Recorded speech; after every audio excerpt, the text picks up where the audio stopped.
Society under attack.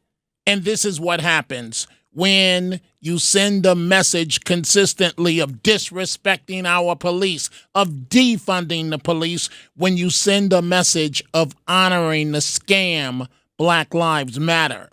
Locator, New York City, jaw-dropping video shows a wild mob in Queens smashing windows of NYPD vehicles and stomping on top of them.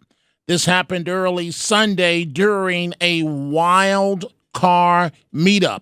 The bedlam happened along Rockaway Boulevard in a commercial area of Ozone Park as this rowdy group of males engulfed, surrounded the police cars, responding to disorder around 1 a.m.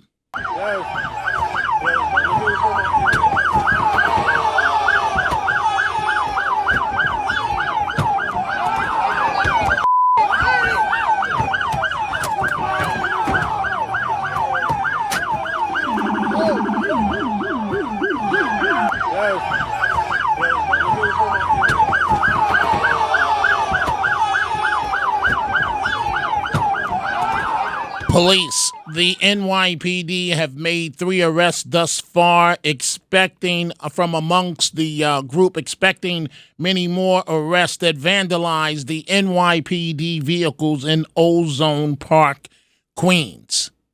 We've got to turn this around. We've got to turn this around. Society under attack. Perfect illustration. Don't believe me? Go to social media and look at the video. This is what happens. This is what happens when you send a message of defund the police and honoring Black Lives Matter. It's something that should not happen. A follow-up now on Congresswoman Hate. Congresswoman Hate Jasmine Crockett of Texas. When I first heard this yesterday, my first thought was that she was hating on colleague Byron Donalds because she's jealous of his relationship. I don't want to paint with a broad brush here, but some don't like to see, in particular, some African-American women don't like to see successful Black men with a white woman. So I'm talking about Congresswoman Hate Jasmine Crockett. A tape surfaced where she once attacked Congressman Byron Donalds of Florida, who is now running for governor of Florida with the backing of President Trump. And she attacked him for having a white wife and then said he takes the notes that Republicans give him and goes, yes, master. And if we continue to put people into office, and that even means some of our skinfolk who definitely are not our kinfolk, such as Byron Donalds, who are going to continue to say that, the fact that you sitting around talking about life was better under Jim Crow, is this because you don't understand history? Or literally it's because you married a white woman and so you think that whitewashed you. I'm not really sure, what it is. Well, but you couldn't even be married to a white woman under Jim Correct. Crow. Correct. And it took Joy to call him out. So I'm like, bruh, what are you talking about? What are you saying? He just out here, I feel like they give him his talking points and he's like, yes, master, I got it. Yes, master, I got it. So now a video has surfaced, right? Another video where this alleged anti-Semite, in terms of some of the comments that she's made and anti-white and on and on and on, this congresswoman, a video has surfaced where she is talking about her personal life. And the congresswoman admitting, so maybe she is jealous of her colleague's marriage, admitting that she has been taken a few times in relationships and acknowledging that she, Congresswoman Hate Jasmine Crockett, is not married. As I was just telling somebody just a minute ago, I have dated in my life. I know they've been talking about whether or not I'm married and all this other stuff. I'm not married, never married, okay? Just want to get that out there.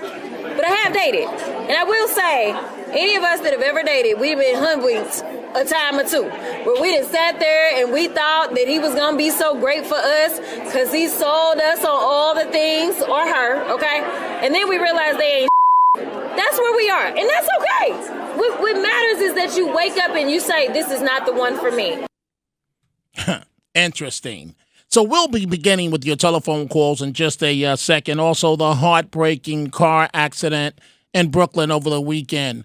A 32-year-old mother is dead. Her two daughters dead. I'm joined live now in studio. We're going to your phone calls in a minute by Congressman Peter King. Congressman, it's so nice to see you on this Monday afternoon. Great to be here. It's a great day out. It's going to start raining later on, but right now the weather's good, and being with you is always good. And I concur and I agree. So, Congressman King, I wanted to talk to you because this year is not lacking for key races with national significance. A number of special elections in a handful of states. Democrats, down on their luck, did well, including flipping state Senate seats in Iowa and Pennsylvania. Now, okay, that's good, but the big test is yet to come with this heated, you mentioned this last week, Wisconsin State Supreme Court race and a pair of special elections in northern Florida to fill vacancies created during the Trump transition. What's going on with these races? Where do they stand? I think the ones in Florida, Republicans have to be concerned about, not because Republicans are any less popular, but Democrats right now, they are ready to go to war with Donald Trump. I'm afraid they're going to come out in presidential type year numbers, and Republicans will come out in ordinary numbers. And special elections always have a lower turnout anyway. And I remember in 2018, that was the last time that I was in an election in Congress, that Democrats come out in districts everywhere in presidential numbers, and Republicans come out in just regular congressional numbers. And we lost about 40, 50 seats that year. I mean, if they lost in my district, my numbers dropped by 10 points. We lost the state Senate in New York. And not any overriding issue. It was just that Democrats are so energized, and Republicans, unless Donald Trump is on the ticket, all of the Trump people don't come out. And he's not on the ticket. No. So we have to watch, though. We got to really be careful. Wisconsin Supreme Court, that's a separate issue. That's been going on for a number of years now, and that fighting. And so I put that in almost a separate category. But the Florida ones is definitely going to be a referendum on where Republicans stand right now going toward the 2026 elections. I would have to imagine things are wonderful these days for Republicans if you go on the missteps of Democrats as of late. Oh, they should be. And I'm not even talking about the merits. I'm just saying Democrats are so angry at Trump, they're going to come out in crazy numbers. And Republicans who think we're doing well, and we are, and they're happy with Donald Trump, they're happy with what's happening, but you're not as inclined to rush out and vote when you're happy as you are when you're angry. And the Democrats are angry because Trump has been killing them. And so that's my concern. And it'll be, obviously, I understand it. The media will say this shows that Trump is on the way out. This shows the Republicans in trouble. What we have to do is can't let them get the majority of the House. And this could be, by a fluke, they could get it unless we really get our people out Friday. Tomorrow, rather, Tuesday. And that's right, tomorrow. And that's why Elise Stefanik had to stay rather than go over to the UN. Yeah, that's really a loss for the country. Elise is a great fighter. She will do a great job if and when she gets to the United Nations. But no, they didn't want to run the risk of losing a seat up there. And also, there's a chance of divided conservatives having one candidate, Republicans having another. And you have, if all the Democrats come out, the numbers they may come out, and Republicans are split, that would make that district very vulnerable. Also, Governor Hochul was talking about not calling a special election up there. So we could have gone the rest of the year without a member of Congress. It's I was going to say amazing, but it's not a good thing. And folks, I'm about to begin with your telephone calls. With me right now for another minute or so is former New York Congressman Peter King. We asked him to come in studio today, and he's here plus for a meeting. What's wrong with the Democratic parties these days? I can tell you a million things, but from your perspective, what's wrong? Whether they realize it or not, they've taken on an anti-American image. I mean, they are at every issue that the average American believes in, basic values and beliefs, patriotism, the Democrats have gone the other way. The fact that they are willing to live and die for transgender sports, that they want girls, boys playing with girls, the fact that they have been so angry against the police, defunding the police. We go through all those issues that are just 10 years ago, these wouldn't even be issues. And you would have even then, even liberal Democrats in those days would not be taking the crazy positions that are being taken today. You know, Congressman King, you've been around for a while.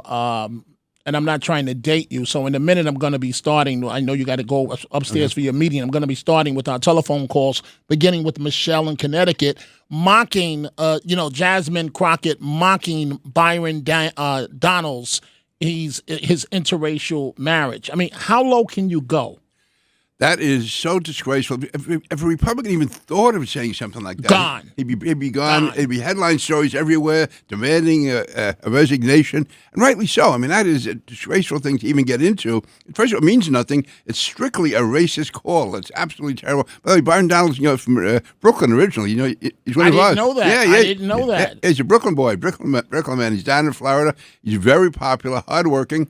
And to even bring up interracial, wow, this is like the 1950s with George Wallace. Right, all over again. Congressman Peter King. And my last question for you. So tomorrow's a big day in Wisconsin. Both sides put a lot of money in.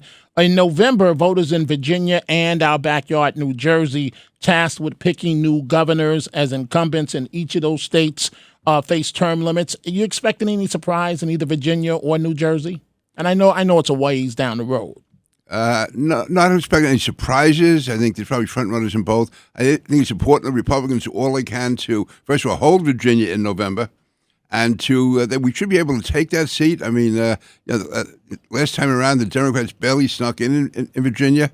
So in Jersey. So we should go all out in those races. And again, in a general election, we should really do well because on the bread and butter gut issues of law and order, war and peace, patriotism, supporting the police, we are in the right side of those issues. In some ways, the Democrats have made it easy for us. We have to take advantage of that. Congressman Peter King, it's always nice to see you. So thank you so much for coming in today. And I still feel bad about last week interrupting you at the Yankees home I don't know. in the Bronx. I tell you, I wouldn't have done it for the Mets, but for the Yankees, Dominic, anything for you. You're a great guy. You've been a great friend for many years. You won New York. Thank you, and you're very kind, Congressman King. And as always, as I said the other day, regards to your lovely wife. I've had the opportunity to meet her a couple of times. She's a great lady. Thank you, and she's doing fine. And a great asset to you. Oh, that's true. A perfect 1-2 punch. And I certainly need her. So there you go. Congressman Peter King, thank you very much.